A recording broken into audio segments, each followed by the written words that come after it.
So I'm finally going to get to the secret question. Okay, very good. I got So, it. so your secret question, what is the secret to starting your journey towards financial freedom? Um, I think it again. We're weaving this together very very nicely here. I think the first one is just realizing that there's a problem and just owning up that like I don't have all the answers. I think it's so. It honestly breaks my heart, and this is not in a sense of like, oh, well, if so and so doesn't do business with me, that's going to hurt Mm, me.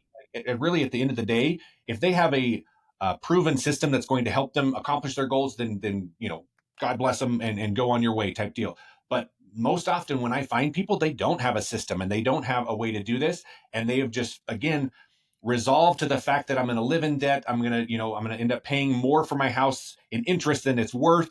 And I'm always going to carry credit cards. I'm always, what I'm saying? Like, it's just like, pause for a second. So the secret is understand that you don't know everything mm, and find somebody that you trust, whether that's me or somebody else. It's really kind of up to you and God, right? But find somebody that you trust and come in with an open mind. I think we live in such a um, negative and just a what is the right word, like a mistrusting society, mm.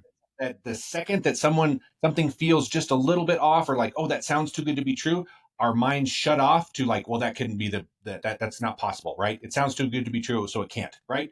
I get that there has been that. I think you probably have been there before, Doug, right? Where you Yep. you go down an investment route and it ends up burning you.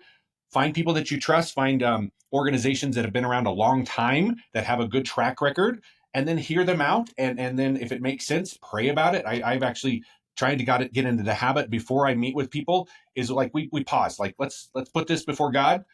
Jesus, if this is something that you want, John and Jean to move forward with me, then let's do that. If not, then give them insight as to how they need to handle their finances in the future, right? If we put everything back to what would God have us do in this situation, and then we allow for the Holy Spirit to kind of move through that, then I think we're going to be in a good spot. Whether you're working with me or somebody else, just trust that and believe that. Wow. Thanks for checking out the Profitable Christian Business Podcast. Remember to like, subscribe, and share.